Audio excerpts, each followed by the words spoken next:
वंदितु सौवसिद्धे ध्रुवमचल मनोवमं गतिं पत्ते वोच्छामि समय पाहुड मिनमो सुध केवली भणिदम् नमः समय साराय स्वानुभूत्या चकासते चिस्वभावाय भावाय सर्वभावांतरच्छिदे।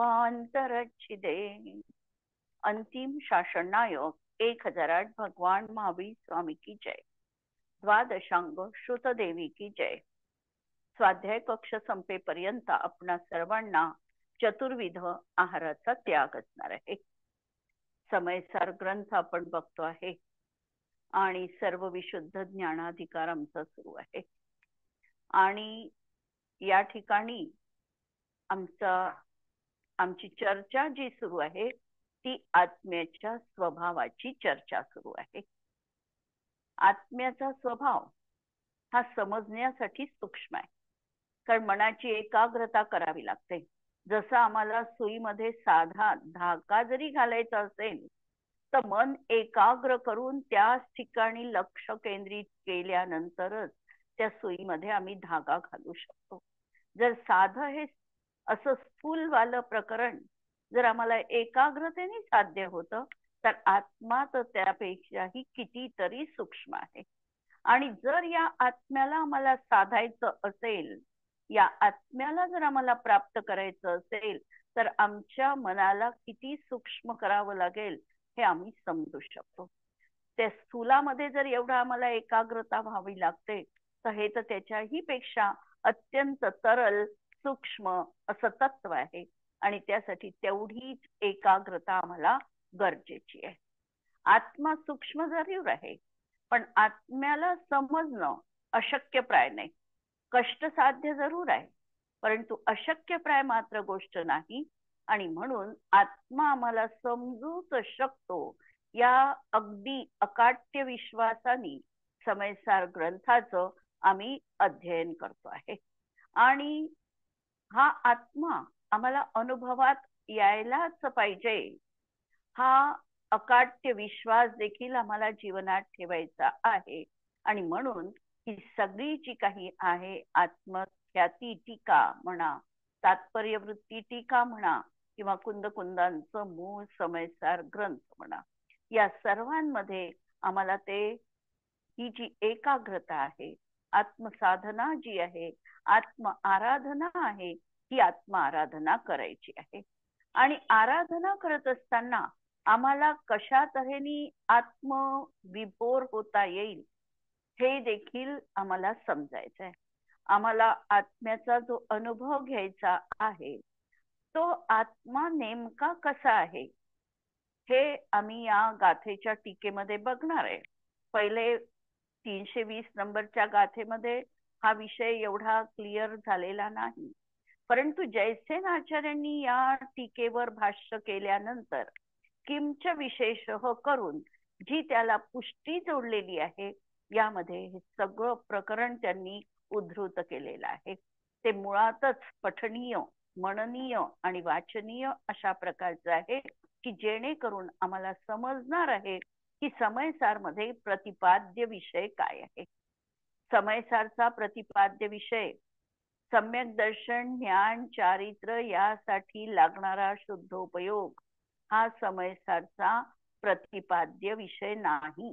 लक्षात घ्या वाक्य की सम्यक दर्शन, सम्यक ज्ञान आणि सम्यक चारित्र्यासाठी आवश्यक असलेला शुद्धोपयोग हा समयसारचा प्रतिपाद्य विषय नाही।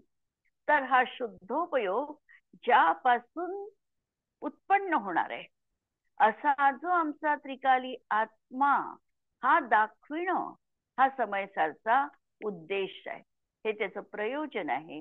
म्हणून हा आत्मा, त्रिकाली आत्मा, शुद्धात्मा हा समयसारचा प्रतिपाद्य विषय। शुद्धोपयोग आणि शुद्धात्मा यामध्ये फरक आहे। शुद्धात्मा म्हणजे त्रिकाली शुद्ध असणारं आत्मद्रव्य आणि शुद्धोपयोग ही एक समयवर्ती जीवाची शुद्ध पर्याय आहे। आम्हाला पर्यायीचा आश्रय घ्यायचा नाही, आम्हाला त्रिकाली ध्रुव तत्वाचा आश्रय घ्यायचा आहे। म्हणून समयसारचा प्रतिपाद्य विषय हा असा शुद्धात्मा आहे, शुद्धोपयोग नाही. आणि या दृष्टिकोनातून आम्हाला आता ही गाथा 320 नंबरची गाथा बघायची आहे. काल आम्ही बघितलेलं होतं की आत्मा अकर्ता स्वभावी आहे, अभोक्ता स्वभावी आहे, अकारक आहे. हे बघितल्यानंतर आता हा ज्ञानी जीव हा करता भोगता न होता केवळ ज्ञाताच कसा असू शकतो, हा प्रश्न त्या ठिकाणी मनामध्ये उत्पन्न होतो की ज्ञानी करता आणि भोगता का होत नाही, तो केवळ ज्ञाता कसा काय राहू शकतो. या प्रश्नाला आचार्यांनी पहिल्यांदा उत्तर दिलेलं आहे. आणि ते उत्तर पहा. दिठ्ठिजहेव नाणम् अकारयन्तः अवेदयं चेव जाणदिव बंध मोक्षम कमुद्दयम निज्जरम चेव. ज्याप्रमाणे दृष्टी म्हणजे डोळा, आम्हाला जे डोळ्यांनी वर्णाचं किंवा रंगाचं ज्ञान होतं, कारण डोळ्याच्या माध्यमातून आम्हाला वर्ण आणि रंग या दोनच गोष्टी, वर्ण आणि आकार या दोनच गोष्टींचं ज्ञान आम्हाला चक्षु इंद्रियाच्या माध्यमातून होतं. मग आता चक्षु इंद्रिय आपल्या स्वतःच्या जागी आहे, पदार्थ आपल्या जागी आहे, आणि असं असताना देखील इंद्रियांच्या चक्षु इंद्रियेच्या माध्यमातून आम्हाला वर्णाचं किंवा त्या पुद्गलाच्या वस्तूच्या आकाराचं ज्ञान होतं. पहा, चक्षु इंद्रियांनी आम्ही दुसरं काहीही जाणू शकत नाही. आम्ही पदार्थ पाहला असं म्हणतो, पण पदार्थ पाहला म्हणजे आम्ही काय केलं, त्या वस्तूचा आकार जाणला आणि रंग जाणला, बस. चक्षु इंद्रियेच्या माध्यमातून आम्ही यापेक्षा काहीही जास्त जाणू शकत नाही. म्हणून ज्याप्रमाणे डोळा पाहण्यायोग्य पदार्थांना पाहतो, म्हणजे चक्षु इंद्रियाच्या माध्यमातून जी वस्तू समोर आहे ती दूरवर्ती असेल, निकटवर्ती, अत्यंत निकटवर्ती नाही चालणार, पण निकटवर्ती असेल अशा पदार्थांचं डोळा ज्ञान करतो. त्याचा करता भोगता होत नाही, पण ती वस्तू जगामध्ये तिच्या अस्तित्वाने स्वयमेव विद्यमान आहे, फक्त डोळ्याच्या माध्यमातून जाणण्याचं कार्य झालेलं आहे. पण त्या वस्तूचा करता किंवा त्या वस्तूचा भोगता डोळा होत नाही. त्याप्रमाणे ज्ञान देखील बंध मोक्ष कर्माचा उदय निर्जरा जाणतोच, कारक किंवा वेदक होत नाही. डोळ्याप्रमाणे हे ज्ञान आमचं आहे की ज्ञान देखील पदार्थांना केवळ जाणू शकतो. आत्म्यामध्ये घडलेल्या ज्या कर्मजन्य अवस्था आहे याचंही ज्ञान फक्त आत्मा करू शकतो, की आता कर्माचा उदय सुरू आहे, आता कर्माचा बंध होतो आहे, किंवा आता कर्मामध्ये अशा प्रकारची संक्रमणाची प्रक्रिया झाली, हे सगळं तो केवळ जाणणार आहे. पण कर्मामध्ये काहीही करण्याचं सामर्थ्य आत्म्यामध्ये नाही. बोलण्याच्या भाषेमध्ये आम्ही म्हणतो की कर्म मी बांधलं, कर्माचा मी करता आहे, पण मी कर्माचा करता आहे हे आमचं कथन असद्भूत व्यवहार नयाचं आहे, अनुपचरित असद्भूत व्यवहार नयाचं आहे. कारण द्रव्य कर्म जीवापासून पृथक आहे. द्रव्य कर्मामध्ये तर हा काहीही करू शकत नाही. द्रव्य कर्म बांधल्या जातं, ते त्याच्या कर्माण वर्गणा जी आहे ती कर्मरूप परिणमित होते आणि जीव प्रदेशाशी संबद्ध होते, ही त्याच्या योग्यतेने होते. त्या द्रव्य कर्माचा करता आत्मा असू शकत नाही.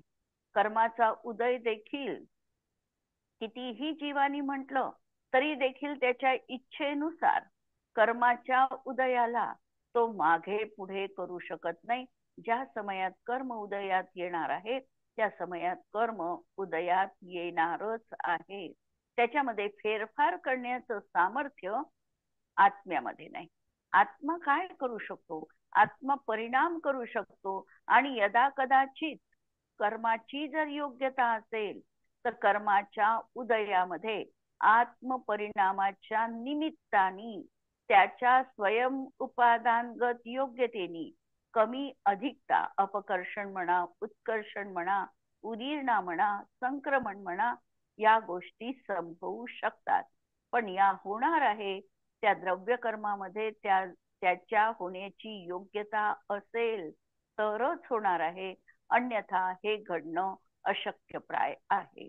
अशा तऱ्हेने हा केवळ पराला केवळ जाणू शकतो, पराचा कर्ता किंवा भोगता बनू शकत नाही. उदाहरण त्यांनी नेत्राचं देऊन ही गोष्ट स्पष्ट केलेली आहे. टीका पहा. ज्याप्रमाणे या जगतामध्ये डोळा हा दृश्य पदार्थापासून अत्यंत भिन्न असल्यामुळे डोळा आणि पदार्थ बाकीच्या इंद्रियांचा आणि पदार्थांचा सन्निकर्ष संबंध होऊन ज्ञान होतं. पण डोळा आणि मन म्हणजे चक्षु आणि मन ही दोन इंद्रिय अप्राप्यकारी म्हटल्या जातात. तत्वार्थ सूत्रामध्ये ही गोष्ट आलेली आहे. अप्राप्यकारी म्हणजे त्यांचा सन्निकर्ष न होता डोळ्याच्या माध्यमातून ज्ञान होतं. जसं स्पर्शनेंद्रियाचा पुस्तकाशी किंवा ज्या वस्तूशी स्पर्श व्हावा लागतो, सन्निकर्ष व्हावा लागतो, तेव्हा स्पर्शाचं ज्ञान होतं. रसनेंद्रियामध्ये रसचं ज्ञान जे होणार आहे ते रसनेंद्रियावर वस्तू ठेवल्यानंतर विशिष्ट पॉइंटलाच आम्हाला त्या रसाचं ज्ञान होणार आहे. घ्राणेंद्रिय आणि कर्णेंद्रियाच्या बाबतीतही असंच आहे की ते गंधाचे परमाणू घ्राणेंद्रियाची सन्निकर्ष होऊन येतात आणि मग ज्ञान होतं. आणि कर्णेंद्रियाच्या बाबतीतही तशीच प्रक्रिया घडते.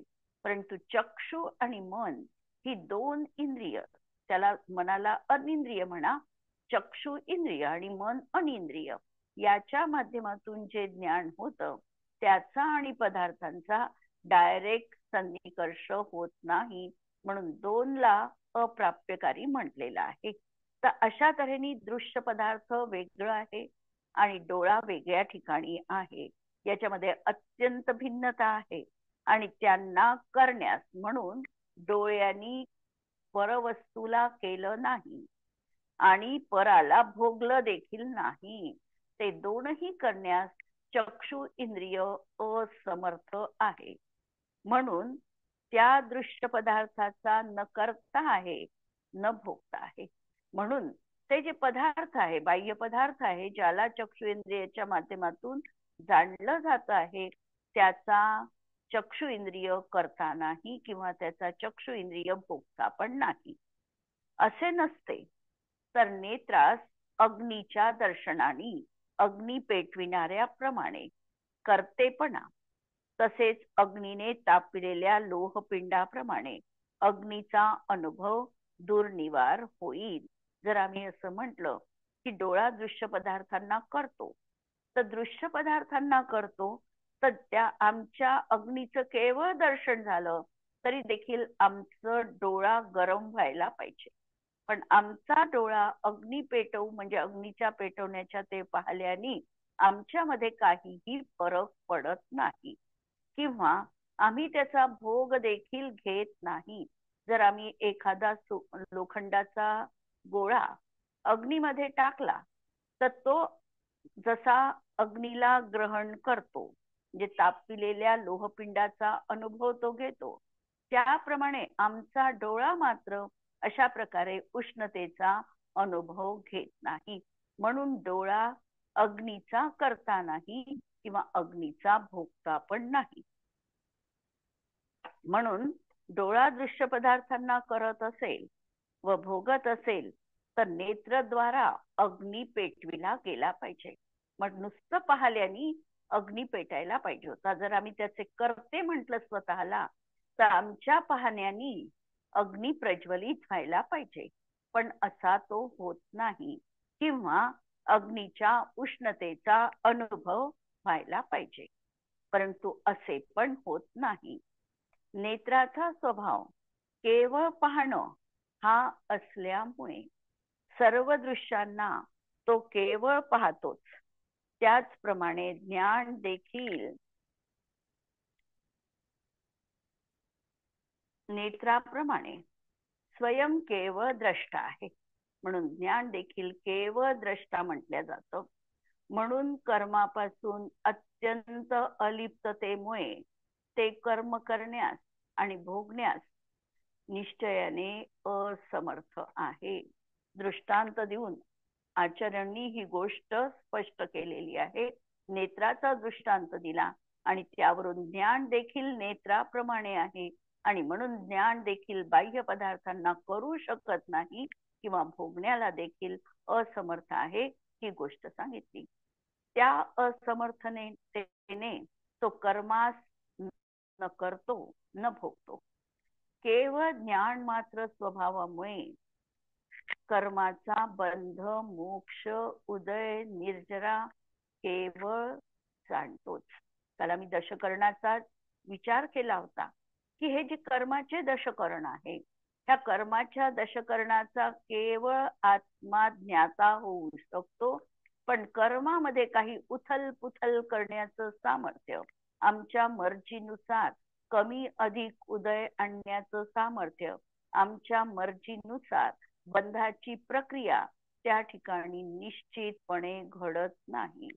जीव काय करू शकतो तर जीव परिणाम करू शकतो आणि ते परिणाम केले असताना कशा तऱ्हेचा कर्मबंध जीवाला होईल हा निमित्त नैमित्तिक संबंध आम्हाला कर्णानुयोग सांगतो. जसं विपरीत मान्यता असेल, अत्यंत आसक्ती परपदार्थांना भोगण्याची असेल, अनंतानुबंधीचा उदय किंवा रागद्वेष सतत मनात चालत असतील तर जीवाला मोहनीय कर्माचा, दर्शन मोहनीय कर्माचा बंध होऊ शकतो. आणि अत्यंत संक्लेश परिणाम त्याही ठिकाणी केले तर हा बंध 70 कोडाकोडी सागर प्रमाण देखील संभवनीय आहे संज्ञी पंचेंद्रिय पर्याप्त जीवांना. तर ही गोष्ट फक्त ज्ञान करून घेण्याच्या दृष्टीने आचार्यांनी कर्णानुयोगात सांगितलेली आहे. पण याचा अर्थ हा नाही की जीवाच्या परिणामाला जीवानी केलं आणि कर्माच्या परिणामाला पण जीवानी केलं. कर्माचा परिणाम जीव करू शकत नाही ही गोष्ट आम्हाला या ठिकाणी लक्षात घ्यायची आहे. कारण कर्म पर आहे आणि पराला केवळ ज्ञानाच्या माध्यमातून जाणल्या जाऊ शकतो. दुसरं आम्ही या संबंधामध्ये उदाहरण बघू शकतो. मुद्दाम थोडं डिटेल यासाठी घेते आहे की आम्हाला कर्णानुयोगाची प्रक्रिया पण काही अंशामध्ये ज्ञात व्हायला पाहिजे. जसं जीव प्रायोग्य लब्धीला सुरुवात करतो. चौथी लब्धी आहे सम्यक दर्शन प्राप्तीपूर्वीची. पहिली क्षयोक्षम लब्धी आहे, दुसरी विशुद्धी लब्धी आहे, तिसरी देशना लब्धी आहे आणि चौथी प्रायोग्य लब्धी आहे. आता प्रायोग्य लब्धीमध्ये काय होतं की जीव अधिकाधिक विशुद्ध परिणामांना करणारा होतो. म्हणजे त्याचे अनंत गुणित विशुद्ध परिणाम प्रति समय होतात. या परिणामांचा परिपाक म्हणून कर्मामध्ये अशा प्रकारचा त्या ठिकाणी घटना घडतात की 34 बंधापसरण प्रक्रिया तिथे घडते. 34 बंधापसरण प्रक्रिया घडते याचा अर्थ त्या कर्माच्या ज्या प्रकृती तो बांधू शकला असता त्याचं काही काळपर्यंत तो बांधत नाही, अपसरण करतो. म्हणजे त्या बंधाच्या त्या कर्म प्रकृती तो काही काळापर्यंत दूर करतो. याला म्हणायचं बंधापसरण प्रक्रिया. आणि ह्या बंधापसरणामध्ये एक एक समयामध्ये विशुद्ध परिणाम झाले असताना कशा प्रकारचा बंधापसरणाची प्रक्रिया घडते हे 34 तऱ्हेनी म्हणजे 1, 2, 3 अशा तऱ्हेनी आचार्यांनी 34 स्वरूपामध्ये त्या प्रक्रिया विशद केलेल्या आहेत. त्यामध्ये तर कित्येक प्रक्रिया अशा आहे की ज्याचा बंध साक्षात जीवाला 6व्या गुणस्थानामध्ये बंध विच्छुत्ती होते. पण प्रायोग्य लब्धीमध्ये अशा कित्येक अशुभ प्रकृती तो तात्कालिक रूपाने बांधत नाही. जोपर्यंत प्रायोग्य लब्धी आहे आणि समजा यदा कदाचित तो भव्य असेल तर त्याला करण लब्धी पण पुढे होईल. म्हणून प्रायोग्य लब्धीत, करण लब्धीत आणि सम्यक दर्शन झाल्यावर अंतर्मुहूर्त पर्यंत या कर्म प्रकृती तो बांधत नाही. याला बंधापसरण म्हटलेलं आहे. बंध विच्छुत्तीची प्रक्रिया वेगळी आणि ही बंधापसरणाची प्रक्रिया वेगळी. मग आता जर जीवानी असा दावा केला की मी विशुद्ध, माझ्या विशुद्ध परिणामाचा करता आहे, आणि तो जर हे म्हणत असेल की मी या कर्मामध्ये उथल पुथल केलं, त्याचं कर्तृत्व पण जीवाकडे आहे. जर तो कर्तृत्व जीवाकडे घेत असेल तर तो अजूनही मिथ्यात्वाच्या भूमिकेत आहे. म्हणून ते कर्माची जी काही उथल पुथल होते आहे, अपसरण रूप प्रक्रिया होते आहे, ती त्याच्यामध्ये त्याच्या उपादानगत योग्यतेने होते आहे, जीव परिणामाच्या निमित्ताने. एवढंच त्या ठिकाणी आम्हाला मानायचं आहे, अशीच आमची श्रद्धा करायची आहे. आणि जर मी त्याच्यामध्ये उथल पुथल केली, मी बंधापसरण केलं, मी हा शब्द तिथे आला, तर ते कर्तृत्व घेतलं, आणि कर्तृत्व आमच्या मान्यतेमध्ये देखील आम्हाला नको आहे. आणि फक्त जीव ज्ञान करू शकतो, या व्यतिरिक्त काहीही करू शकत नाही. तो आपले परिणाम करणार आहे, परिणामांचा करता जीव असणार आहे, परंतु कर्माच्या कुठल्याही परिणामांचा करता जीव असू शकत नाही. आणि म्हणून ही फार मोठी मान्यता आम्हाला जीवनातून काढायची आहे. अनादिकालापासून आम्ही या कर्मांशी इतकं निगडीत आहोत, आणि इतकं आम्ही म्हणतो की नाही, हे माझंच आहे, मीच करू शकतो, मी परिणाम केले म्हणून तर हे झालं, मी परिणाम केले म्हणून तर हे झालं, असं जर आम्ही मानत असू तर निधत्ती आणि निकाचित कर्मात का नाही व्हावी ही प्रक्रिया? ते कर्म तर हलायलाही तिथून तयार नाही आहे. म्हणजे सरळ याचा अर्थ आहे की माझ्या केल्याने झालं नाही, त्याच्यामध्ये स्वयं त्याची स्वतःची उपादानगत योग्यता होती, आणि म्हणून ती प्रक्रिया घडलेली आहे. मला वाटते भावार्थ आपल्याला इथपर्यंत टीका इथपर्यंत लक्षात आली असेल. आता भावार्थ पहा. ज्ञानाचा स्वभाव नेत्राप्रमाणे दुरूनच जाणण्याचा आहे, म्हणून ज्ञानास कर्तृत्व आणि भोक्तृत्व काही एक नाही. कर्तेपणा आणि भोक्तेपणा मानणं हा अज्ञान आहे. म्हणण्यामध्ये एखाद्या वेळेला ही गोष्ट आम्ही म्हणू पण बिघडलं नाही, परंतु आमची श्रद्धा मात्र आम्हाला मलिन करायची नाही, आमचा अभिप्राय मात्र आम्हाला मलिन करायचा नाही. जर आम्ही असं म्हणत असू की नाही, मी दुसऱ्यांचं चांगलं करू इच्छिते, ठीक आहे, ही आमची इच्छा आहे, त्या इच्छेचा करता जीव होणार आहे, पण मी इच्छा केली म्हणून दुसऱ्याचं चांगलं झालंच पाहिजे, हा परकर्तृत्वाचा अहंकार माझ्या जीवनात येता कामा नये. त्या अहंकारापासून मला सदैव दूर राहायचं आहे. येथे कोणी असा प्रश्न करतो की असे तर एक केवल ज्ञान तेवढे आहे, जोपर्यंत मोहकर्माचा उदय आहे तोपर्यंत तर सुखदुःख रागादी रूप परिणमतोच. की आम्हाला असं वाटतं की ही संसारी जीवांच्या जीवनात घडणारी अशक्यप्राय गोष्ट आहे. हे तर केवल ज्ञानी जे वरच्या भूमिकेत आहे, यथाख्यात चारित्रधारी, त्यांच्या जीवनात हे संभवनीय आहे. अकशाई जीवांच्या जीवनात हे संभवनीय आहे. सर्वसाधारणतः आम्हाला आमच्यावरून दुसरेही तसेच असतील असं आम्ही गृहीत धरतो. आम्ही विपरीत मान्यतावाले आहोत, म्हणून दुसरेही विपरीत मान्यतावाले आहेतच असा आमचा साधारणतः विश्वास असतो. पण असं नाही. वास्तविकतः ही काही केवल ज्ञान गम्य किंवा केवल ज्ञानाचाच एक विषय आहे असं नाही. मोहकर्माचा उदय 10व्यापर्यंत आहे, म्हणून तिथपर्यंत सुखदुःख जीव भोगणार आहे. पण मिथ्या दृष्टीचं भोगणं आणि सम्यक दृष्टीचं भोगणं, 10व्या गुणस्थांवरती मुनींचं भोगणं, या सर्वांमध्ये तरतमता असणार आहे. मिथ्या दृष्टी जे सुखदुःख भोगणार आहे तो त्याच्याशी तन्मय रूपाने प्रवृत्त होऊन जणू काही आपदा आत्म्यावर आलेली आहे असं समजून ते दुःख भोगेल.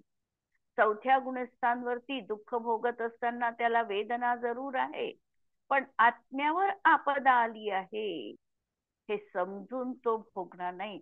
त्याही समयात तो विचार करेल की आत्मा तर माझा आनंद स्वभावी आहे.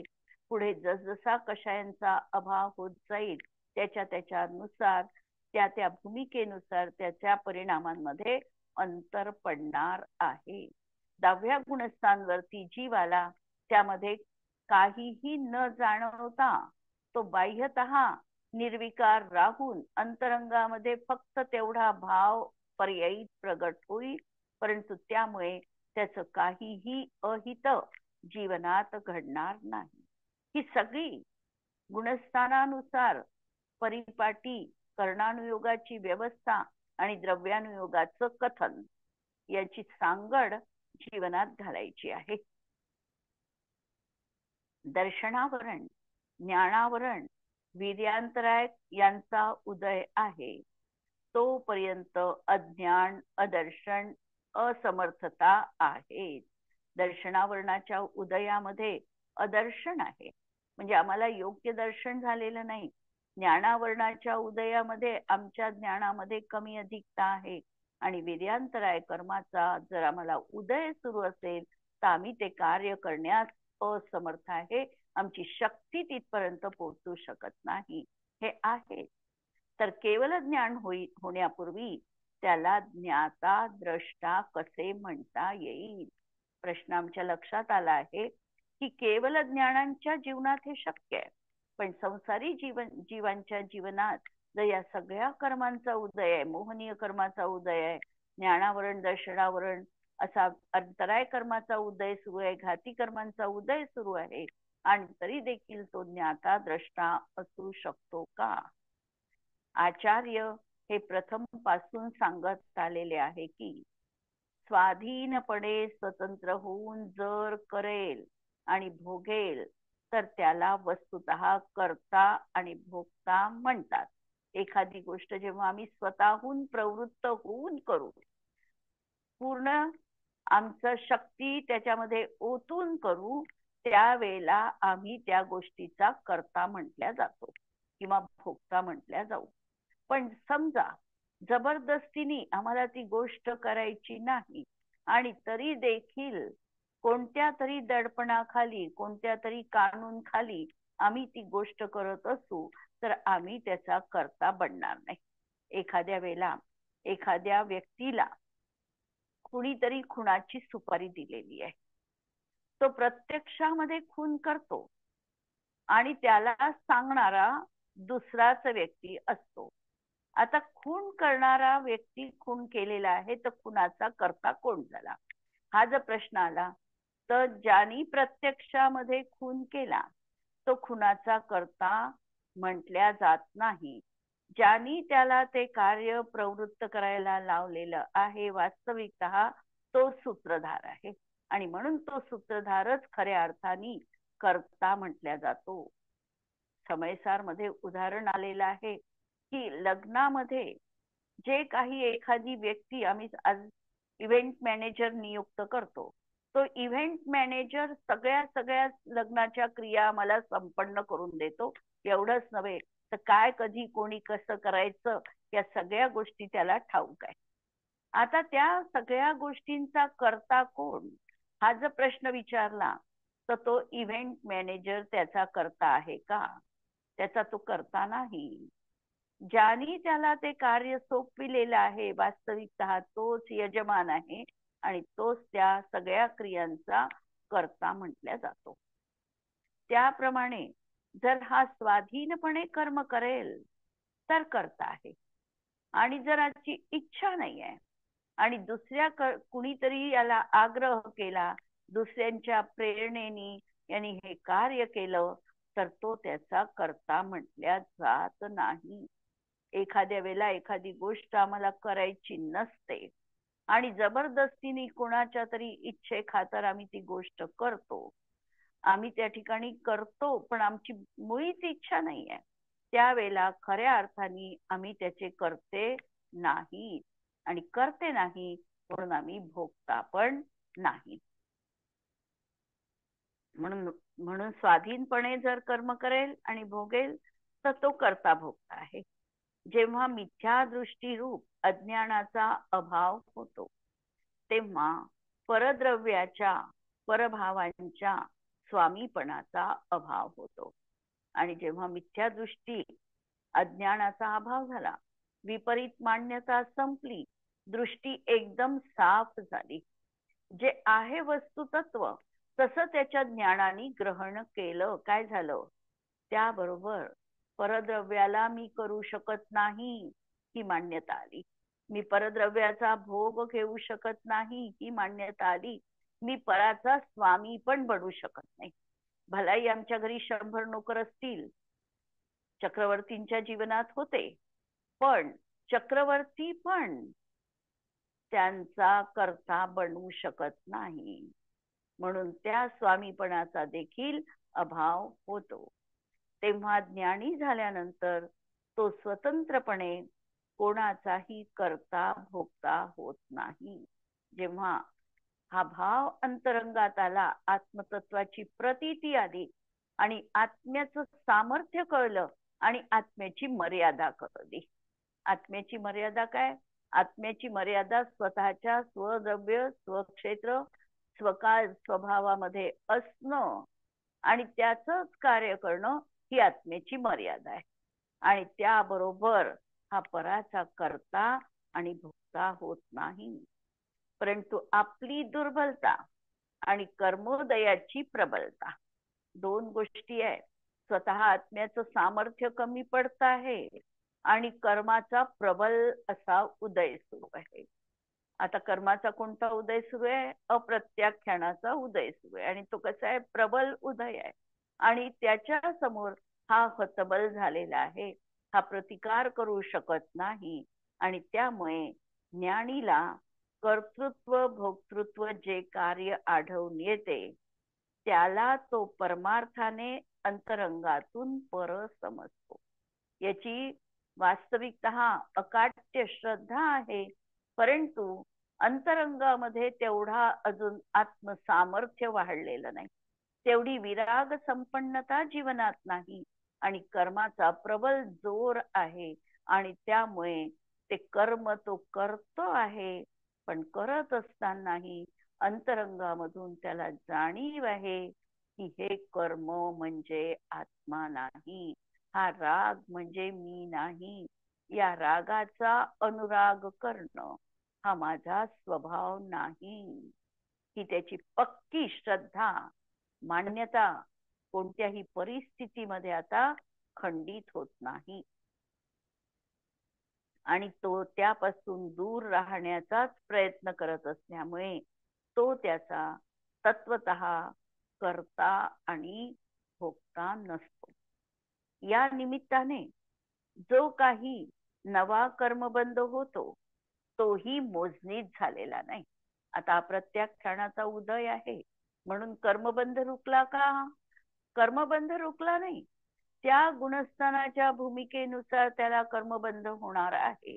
120 प्रकृती पहिल्यांदा बंधयोग्य होत्या, त्याच्यातल्या 3 प्रकृती पहिल्या गुणस्थानात तो कदापिही बांधू शकत नाही, म्हणून त्या अबंध प्रकृतीत टाकल्या होत्या. पहिल्या गुणस्थानात त्याच्या जीवनात 117 प्रकृतीचा तो बंध करू शकत होता. ज्ञानी झाल्याबरोबर 41 प्रकृती आणि दर आहारक द्विकामी त्यामध्ये अजून मिसळलं तर 43 कर्म प्रकृती तो चौथ्या गुणस्थानात बांधू शकत नाही. परंतु बाकीच्या प्रकृती तो यथायोग्य परिणामानुसार बांधणारच आहे. परंतु ज्याप्रमाणे हत्ती गेलं आणि शेपूट राहिलं असं म्हटल्यानंतर ती त्याची शेपटी जशी मोजणीत धरता येत नाही, त्याप्रमाणे द्रव्यानुयोग हे म्हणणार आहे की ज्ञानी आहे त्याला कर्मबंध होत नाही. तो कर्मबंध आता अंतःकोडाकोडी सागर प्रमाण झाला. कुठे 70 कोडाकोडी म्हणजे 3 कल्पकाळ 3.5 कल्पकाळ पुरेल एवढा कर्मबंध होता त्याच्याजवळ, तो आता अंतःकोडाकोडी प्रमाण झाला. आणि चौथ्या गुणस्थानापेक्षा 5व्या गुणस्थानातला अंतःकोडाकोडी प्रमाण आणखी छोटा आहे, 6व्यात आणखी छोटा आहे. तर असा अंतःकोडाकोडी प्रमाण जर त्याला कर्मबंध होत असेल तर म्हटल्या जातं की कसं आहे, चुलुक प्रमाण. हा चुल्लुका भर असा बंध त्याला उरलेला आहे आणि त्या बंधाकडे त्याला दुर्लक्ष केलेलं आहे. जसं एखाद्याला 1,00,000चं समजा कर्ज होतं, त्याच्यामधले 99,000चं कर्ज त्यांनी चुकतं केलेलं आहे. आता थोडं 1,000चं शिल्लक राहिलेलं आहे. त्यावेळेला तो स्वतः असं मानतो आहे की मी आता कर्जमुक्त झालो आहे. कर्जमुक्त प्रत्यक्षात झाला नाही, पण झाल्यासारखाच आहे आणि म्हणून त्याला म्हणता येतं की हा आजच कर्जमुक्त झाला. त्याप्रमाणे हा जीव देखील कर्मबंध होतो आहे, पण त्याची स्थिती अल्प आहे. अनुभव पापाचा कमी प्रमाणात पडतो आहे, म्हणजे पाप कर्म द्विस्थानगत बांधतो आहे आणि म्हणून असं म्हटलं जातं की हा कर्मबंध होतो आहे, पण तो मात्र कर्मबंध करत नाही, तो मोजणीमध्ये धरलेला नाही. आज आपण इथे थांबूया, उद्याला हे कंटिन्यू करू. जिनवाणी के ज्ञान ते सूझे लोकालोक, सो जिनवाणी मस्तक नमू सदा देत हूँ हो. नमो अरिहंताणम नमो सिद्धाणम नमो आयर्याणम नमो वज्रायाणम नमो लोए सवसाहुणम. सर्वांना जय जिनेंद्र.